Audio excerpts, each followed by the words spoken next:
ओम शांति। वही बाप बैठ बच्चों को समझाते हैं। कौन है ये बाप? ये बच्चे जानते हैं जिनके सम्मुख बाप बैठे हैं। अब तुम बच्चों की बुद्धि का योग बेहद के बाप तरफ है। बुद्धि का योग अभी हद के बाप से तोड़ना है। सारी दुनिया के जो भी मित्र संबंधी हैं, बल्कि इस देह को, दुनिया को, सबको भूलना है। यह बाप की डायरेक्शन मिलते हैं।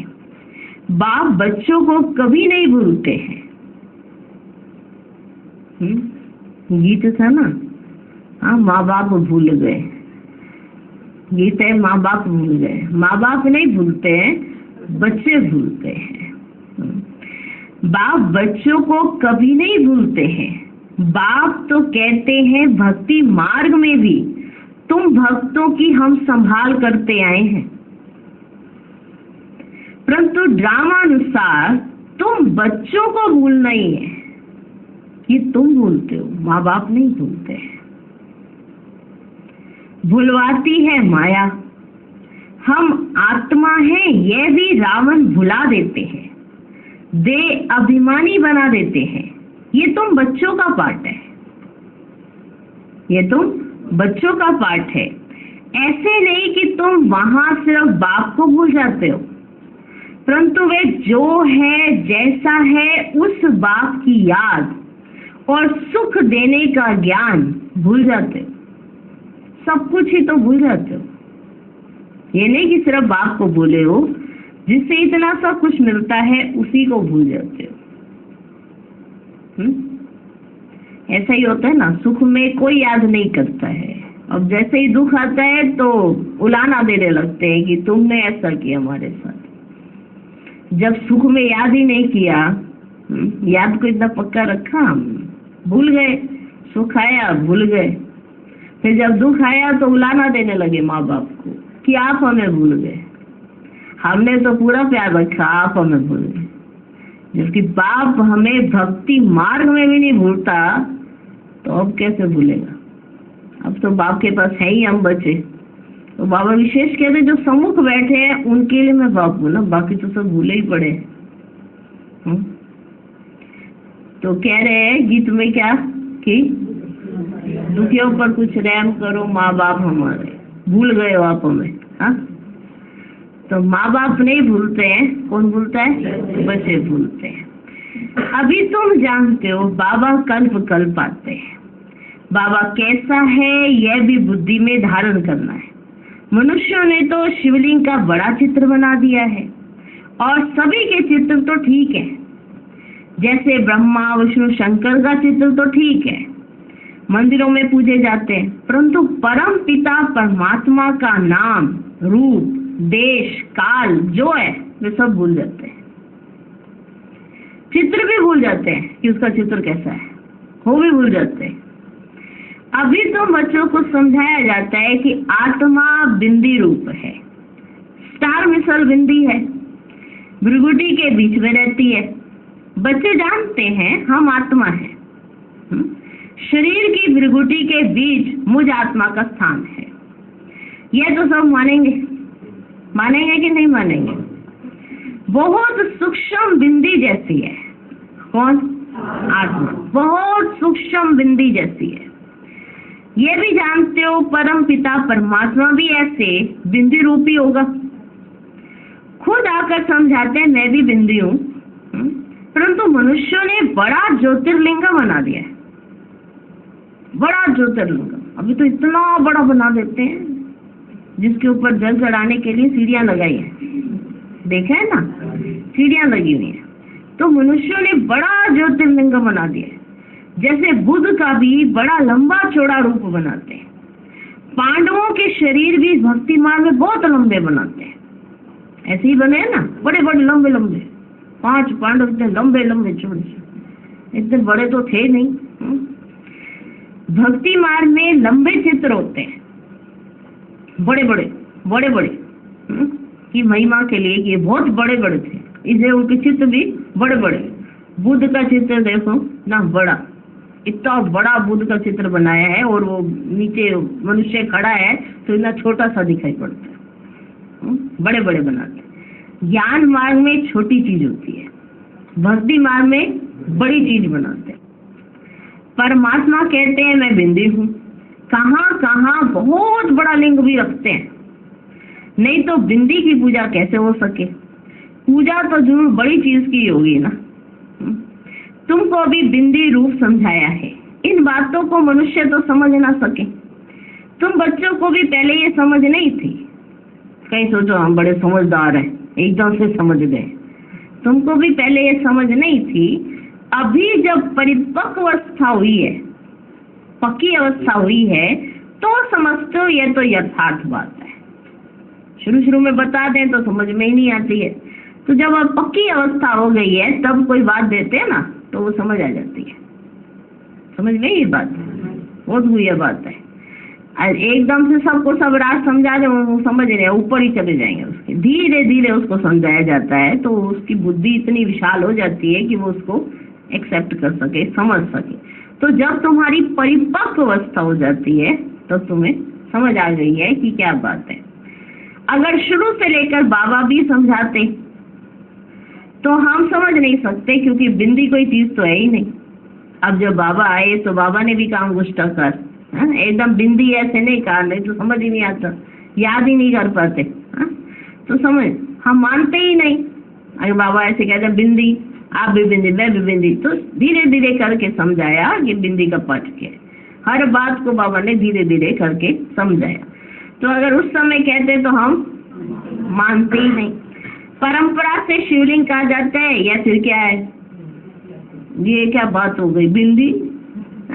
परंपरा से जब से हमने देखा है शिव बाबा जो है वो शिवलिंग रूप में, तो अब ये बिंदी का क्या है? तो समझ में नहीं आती अब एक बिंदी। तो बाप समझाते हैं कि वह भी रॉन्ग है। मैं जो तुम्हारा बाप हूँ, मैं बिंदी हूँ, तुम्हारा भी बिंदी रूप है, परंतु पूजा आदि के लिए, अब बिंदी पूजा के लिए तो रख नहीं सकते, बिंदी का श्रृंगार भी नहीं किया जा सकता, कर सकते तो वो शिवलिंग बनाते हैं, उसको पूरा श्रृंगार करते हैं, उसको पूरा सजाते हैं अच्छे से। तो अगर बिंदी हो तो उसका तो पूजा भी ना की जा सके, परंतु पूजा आदि के लिए बड़ा शिवलिंग बनाते हैं। आत्माओं का रूप भी शालिग्राम बनाते हैं, उनको बिंदी नहीं देते हैं आत्माओं का रूप, उनका भी थोड़ा सा, उससे थोड़ा सा छोटा शालिग्राम के रूप में बना देते हैं, परंतु ऐसे तो है ही नहीं। है ऐसा? आत्मा इतनी बड़ी हो ही नहीं सकती ना, शालिग्राम इतना बड़ा बनाते हैं, इतनी बड़ी तो आत्मा है ही नहीं सकती। देखो बाबा कैसे समझाते हैं। आत्मा देखने में भी बड़ा मुश्किल आती है, दिखाई भी नहीं पड़ती है ना। ये समझने की बड़ी गुया बात है। आत्मा भी बिंदी रूप है। इस छोटी सी आत्मा में, अब बिंदी तो समझ आ गई ना, अब आगे बढ़े। अब बाबा आगे का समझाते हैं। इतनी छोटी सी बिंदी, छोटी सी बिंदी में 84 जन्मों का पाठ है। एक जन्म का नहीं, 84 जन्मों का पाठ है ना। हर एक का अलग अलग है, किसी के 84, किसी के 82, किसी के 83, सारे सोचे किसी के 2 भी हैं। इतनी छोटी सी बिंदी में किसी के 60, किसी के 70, किसी के 80, किसी के 50, किसी के 40। इसी छोटी सी बिंदी में मैक्सिमम देखा जाएगा तो 84 जन्मों का पाठ है। एक सेकंड ना मिले दूसरे से। 84 जन्मों का पाठ सारा एक छोटी सी आत्मा में नोंदा हुआ है, छोटी सी बिंदी में। ये बड़ी कुदरत की बात है। इतनी छोटी सी बिंदी में ना ये देखने में आ सकती है, और इसमें 84 जन्मों का पाठ, बड़ी कुदरत की बात है। सारा पाठ बिंदी में रहता है, बिंदी के अंदर बिंदी। उस नाटक में भी पाठ बजाने वालों की बुद्धि में सारा पाठ रहता है कि नहीं रहता है? वह है छोटा पाठ, ये 84 जन्मों का पाठ भी अच्छी रीति समझना है, और फिर समझाने की भी बड़ी युक्ति चाहिए। इतनी छोटी बिंदी है, कितनी छोटी है, कितनी शक्तिवान है। इतनी छोटी बिंदी है, इतनी छोटी सी है और कितनी शक्तिवान है। उनको परम पिता परमात्मा कहा जाता है। तुम आत्माएं उनसे योग लगाकर इतनी छोटी सी बिंदी से छोटी सी बिंदी योग लगाकर मास्टर सर्वशक्तिमान बनते हो। एक छोटी सी बिंदी शक्तिवान है, तुम छोटी सी बिंदी योग लगाते हो तो क्या बन जाते हो? मास्टर सर्वशक्तिमान बनते हो। माया पर जीत पाकर तुम अटल अखंड सुख शांति में राज्य करते हो। इतनी छोटी सी बिंदी, कितनी समझने की बात है, समझ में आई? कितनी समझने की बातें हैं। ये है पढ़ाई, है भी बहुत सहज, मुश्किल तो नहीं। इन्हीं छोटी सी बिंदी से योग लगाती और मास्टर सर्वशक्तिमान बन जाए। है भी पढ़ाई और सहज भी है। ये बाप ही समझा सकते हैं, कोई मनुष्य नहीं समझा सकते। बरोबर इतनी छोटी चीज तो नाम कितना बड़ा रखते हैं, ज्ञान का सागर है। इतनी छोटी सी बिंदी दिख रही है, किसकी? हमारी है, अपनी, दोनों की नहीं दिख रही है। छोटी सी, इतनी छोटी सी चीज और नाम रखते हैं ज्ञान का सागर।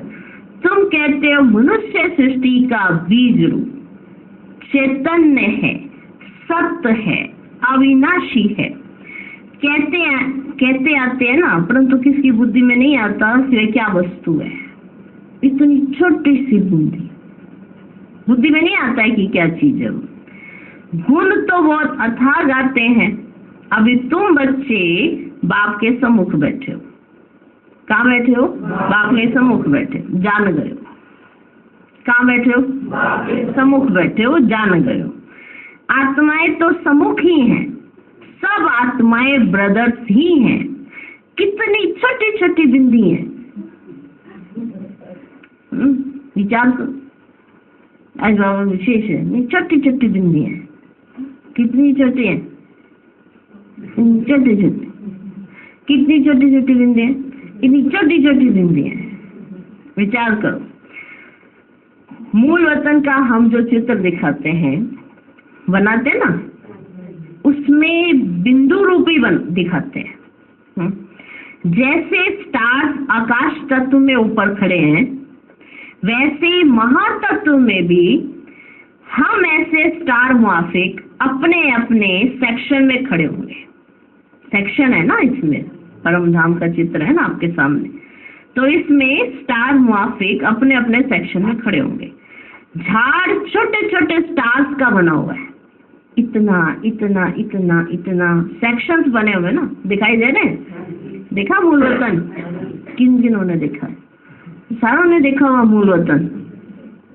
ये जो थोड़ा देर बाद खड़ा करते हैं वो थोड़ी देर बाद देखते हैं। हाँ? देखा है मूल वतन? तो झाड़ छोटे छोटे स्टार्स का बना हुआ है। वहां से फिर आत्मा आती है, शरीर धारण करती है पाठ बजाने के लिए। कैसे नंबरवार आत्माएं आती हैं, ये सारी बुद्धि चलनी चाहिए। हर एक धर्म का सेक्शन अलग होगा। बाप दृष्टांत दे समझाते हैं, बैलन ट्री का भी मिसाल समझाते हैं। बैलन ट्री होते हैं ना, है अलग अलग झाड़। देखो परम धाम में अलग अलग झाड़ बने हुए हैं। ये सेक्शन का, इस सेक्शन का, इस, और एक छोटी छोटी बिंदियां हैं जाके चिपक जाती हैं। फिर उनका पाठ होता है तो वहां से उठती हैं और नीचे आ जाती हैं और शरीर धारण करती हैं और पाठ बजाना शुरू। कितनी छोटी छोटी बिंदी है, विचार करो।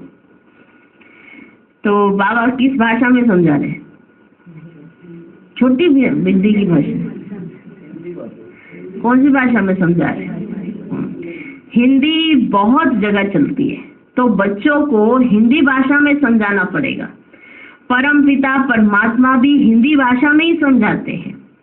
आजकल जहां तहां इसका प्रचार करते रहते हैं। एक भाषा होना तो मुश्किल है। कई समझते परम पिता परमात्मा तो सब भाषाएं जानते होंगे। बाबा बोलो ना जरा, तमिल में बोलो, इंग्लिश में बोलो, सब भाषाएं जानते होंगे। थोड़ा बाहर की भाषाएं भी बाबा आप बोलो, परंतु ऐसे तो हो ना सके। अथा अनेकानेक भाषाएं हैं, वह तो सीखनी पड़ती हैं। परम पिता परमात्मा को तो कुछ सीखना नहीं है।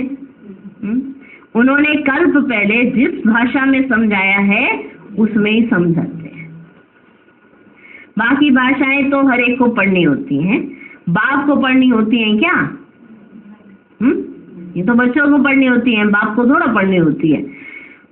तुम देखते हो शुरू से हिंदी चली है, सब हिंदी सीखते जाते हैं।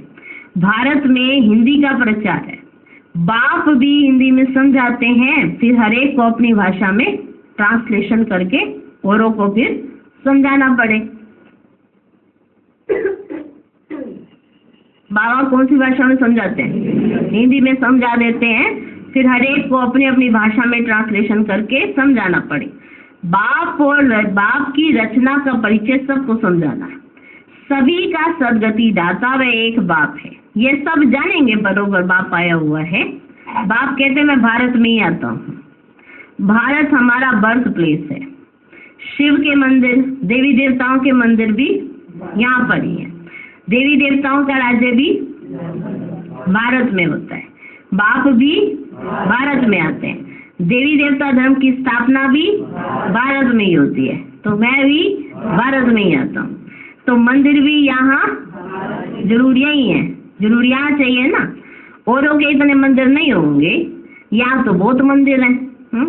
घर घर में लक्ष्मी नारायण के चित्र, राधे कृष्ण के चित्र, राम सीता के चित्र रखते हैं, क्योंकि भारत में होकर गए हैं, इसलिए यहाँ पर ही चित्र है। परंतु उन्होंने कैसे राज्य लिया, ये राज्य कैसे लिया, ये सब भूल गए हैं।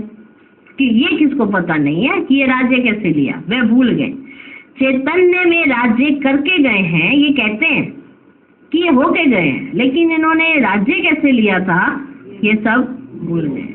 कि लक्ष्मी नारायण कैसे बन गए, ये राम सीता का राज्य राम सीता को कैसे मिला, ये राधे कृष्ण ही कैसे बने, उन्होंने ऐसा क्या कर्म किया जिसकी वजह से वो राधे कृष्ण बने। तो ऐसे कौन से कर्म उन्होंने किए और किसने ऐसे कर्म उनको सिखलाए जिसके आधार पर वो लक्ष्मी नारायण बन गए, ये कोई नहीं जानते। तुम जानते? लक्ष्मी नारायण बैकुंठ के महाराजा महारानी हैं, उन्होंने राज्य किए कितना समय हुआ ये भी जानते हैं। मुख से कहते भी हैं क्राइस्ट से 3000 वर्ष पहले देवी देवताओं का राज्य था, तो क्राइस्ट को 2000 वर्ष हुए ना। तो जो ऐसे कहते हैं ना, उन्हें उसी की बात पर समझाना चाहिए। जो कहते क्राइस्ट से 3000 वर्ष पहले भारत पैराडाइज था, तो उन्हें इसी बात पर समझाना चाहिए। कहते हैं क्राइस्ट से 3000 वर्ष पहले देवी देवताओं का राज्य था, अर्थात स्वर्ग था। ऐसे नहीं कि क्राइस्ट भी उस स्वर्ग में था, ऐसे नहीं कहते हैं। क्राइस्ट से पहले स्वर्ग था ऐसे कहते हैं। पूछेंगे क्रिश्चियन लोग तब कहाँ थे? फिर पूछेंगे तो क्रिश्चियन लोग तब कहाँ थे, यानी उन्होंने आत्माएं कहाँ थी?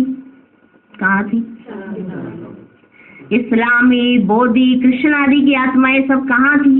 ये समझाना तो बड़ा सहज है, आपको तो पता है ना कहाँ थी। वे सब निर्वाण धाम व निराकारी दुनिया में थी। निराकारी दुनिया भी है, दुनिया में जरूर बहुत रहने वाले होते हैं।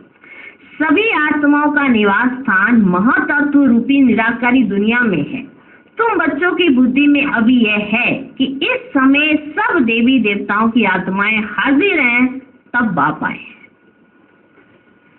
देवी देवताओं की आत्माएं इस समय हाजिर हैं, तब बाप आए हैं फिर से देवी देवता धर्म की स्थापना करने। समझो कोई धर्म आता है, पहले तो बहुत छोटा होता है, छोटी छोटी शाखाएं निकल जब पूरी होती हैं तब यह तुम्हारा फाउंडेशन भी पूरा होता है। जैसे वो शाखाएं निकलती हैं और पूरी हो जाती है तो तुम्हारा फाउंडेशन भी पूरा होता है। बीज और झाड़ का राज समझाना तो बहुत सहज है। मनुष्य सृष्टि का झाड़ बहुत धर्मों का है। समझते भी हैं फलाना धर्म था तो फलाना धर्म नहीं था। जब बौद्ध था, ये था, तो क्रिश्चियन नहीं था, इस्लाम था, ये था, तो ये समझ आती है उनको कि जब ये धर्म आया तो पहले ये वाला धर्म नहीं था। इस्लाम, बौद्ध था, सिख धर्म नहीं था, अभी सिख धर्म है, क्रिश्चियन धर्म भी है, अभी कोई नया आ जाएगा तो वो नहीं, अभी तो नया आ ना सके, अभी कोई नया धर्म तो नहीं आने वाला ना। हाँ, अभी तो मठ, पंथ, ये सब ग्रंथ और उस रीति से बहुत निकले हैं, तो थोड़ी थोड़ी शाखाएं निकलती रहती है, छोटे छोटे टालियां निकलते रहते हैं। अभी छोटे छोटे धर्म निकलते हैं, आगे तो नहीं थे ना। छोटी छोटी शाखाएं तो अभी निकली हैं। ये तुम बच्चे जानते और कोई नहीं जानते, आत्मा और परमात्मा का बिंदी रूप नहीं जानते। अभी बाबा ने तुम बच्चों को आकर समझाया, तुम कहते हो बाबा हम आपके बच्चे हैं, कल पहले भी आपसे मिले थे, आपके बच्चे बने थे। कौन कहता है? कौन कहता है? बच्चे बनते हैं बाप का वर्षा लेने के लिए। बाप कहते तुम हमारे हो, वो अडॉप्ट किया, मुखवंशावली बन गए। बाबा ने जैसे बोला तुम हमारे हो, बस हो गए, बच्चे हो गए। बच्चों ने कहा बाबा आप हमारे हो, बाबा ने कहा तुम हमारे हो, बस मुखवंशावली बन गए, अडॉप्ट हो गए, तो वर्षा भी मिल गया। तुम सब अडॉप्टेड हो। बाबा भी ब्रह्मा मुख से कहते तुम आत्माएं हमारी हो, तुम आत्माएं भी कहते हो बाबा आपने जो ब्रह्मा तन में आकर अपना परिचय दिया ना, हम आपके हैं, आप हमारे, हम आपके, आप हमारे, हम आपके, तो अडॉप्टेड हो गए। तो बाबा कहने से ही वर्षे की खुशबू आनी चाहिए। बच्चे ही कह सकते यह है प्रवृत्ति मार्ग। सन्यासियों के शिष्य बनते हैं, वे बाप बच्चे नहीं बनते, वहां शिष्य बनते हैं सन्यासियों के। बाप और बच्चे का संबंध नहीं रहता है, बाप और बच्चे अभी बनते हैं। वर्षा बाप से जायदाद का मिलता है, वे तो कहेंगे हमने गुरु किया है, गुरु से तो जायदाद का वर्षा नहीं मिलेगा कि मिलेगा, तो बाप से जायदाद मिलती है, तो जायदाद की कितनी खुशी होनी चाहिए। वे तो जायदाद को छोड़कर जंगल में चले जाते हैं। कौन? सन्यासी। वे जायदाद दे ना सके तो सन्यासी अपने चेलों को, शिष्यों को कैसे जायदाद दे सकते हैं? वहां पे सन्यासी और शिष्य का है संबंध, यहाँ पे बाप और बच्चे का संबंध है। और वह है निवृत्ति मार्ग वाले। बाप तो जायदाद देते हैं, उनसे तो कुछ मिलता ही नहीं है। जंगल में जाएंगे तो सन्यासी कहलाएंगे, तुम भी सन्यासी कहलाते हो। वह है हठयोगी सन्यासी और तुम हो राजयोगी सन्यासी।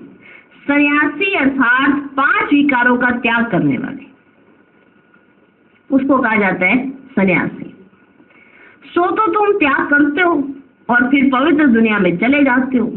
वे त्याग करते हैं परंतु पवित्र दुनिया में नहीं जाते, पतित दुनिया में ही रहते हैं। तुम त्याग करते हो तो पवित्र दुनिया में चले जाते हो, और वो त्याग करते हैं तो पतित दुनिया में ही रहते हैं। तो बात समझाते हैं आत्मा कितनी छोटी है, कितनी छोटी है। इतनी छोटी वस्तु में कितनी ताकत है, अविनाशी भी है। वह बाप इस शरीर द्वारा समझाते हैं तुम्हारी आत्मा समझती है। बाप कहते हैं मैं आत्मा आता ही तब हूँ जब कलयुग का अंत है। तमो प्रधान पतित हो जाते हैं, मुझे याद भी तब करेंगे जब संगम होगा। मुझे याद भी तब करेंगे जब संगम होगा, तभी हम आएंगे, तब ही विनाश के चिन्ह भी देखने में आएंगे। सो तो बरोबर देखते हो, अभी तुमको समझ मिलती है, वह फिर औरों को देनी है। अभी कलयुग का अंत जरूर है। यादव, कौरव, पांडव भी है, महाभारत लड़ाई भी है, सब दिखाई पड़ रहा है कि नहीं? जब महाभारत लड़ाई है तो परमात्मा भी तो होगा ना, सब कुछ आमने सामने। यादव, कौरव, पांडव है तो भगवान भी तो आया होगा सिखाने के लिए, राजयोग सिखाने के लिए। महाभारत लड़ाई है कि नहीं है? बरोबर उस समय राजयोग भी सीखते थे। पांडवों ने विजय पाई, यादव कौरव विनाश हुए। स्वर्ग में तो एक ही धर्म होता है, अनेक धर्म खलास हो जाते हैं। ये बाप बैठ समझाते हैं। बच्चे जानते हैं बाबा की इस राजयोग की शिक्षा से हम बरोबर 100 देवी देवता पद पाते हैं। तुम पुरुषार्थ करते हो, हम तो नर से नारायण ही बनेंगे, बाप का वारिस जरूर बनेंगे, तख्त नशीन बनेंगे। फिर जितना जो पुरुषार्थ करेंगे उतना पद पाएंगे। पुरुषार्थी छिपे नहीं रहते, वे बड़े मस्त होते हैं। जो पुरुषार्थी होते हैं वो छिपे नहीं रहते, वो बड़े मस्त होते हैं। पहले पहले प्रतिज्ञा करते हैं। बाप के जन्म बाद है रक्षाबंधन। बाप को जानते तो पहले प्रतिज्ञा करनी है। बाप कहते हैं काम महाशत्रु है। दान तो 5 ही विकारों का करना है, परंतु पहले पहले मुख्य काम है, इनसे बड़ा खबरदार रहना है। भले स्त्री भी साथ हो, गृहस्थ व्यवहार में रहते पवित्र रहना मेहनत का काम है। सर्वशक्तिमान बाप को याद करने और उनकी श्रीमत पर चलने से ताकत मिलती है। बाप का फरमान है साथ में रहते, इकट्ठे रहते पवित्र रहना है। आगे तो स्त्री पुरुष इकट्ठे रहने से आग लगती थी। बाप कहते इकट्ठे रहो परंतु आग ना लगे। अच्छा, मीठे मीठे सिकिलधे बच्चों प्रति माता पिता बाप दादा का याद प्यार और गुड मॉर्निंग। रूहानी बाप की रूहानी बच्चों को नमस्ते। हम रूहानी बच्चों की भी रूहानी बाप दादा को नमस्ते नमस्ते नमस्ते। Good morning good morning good morning.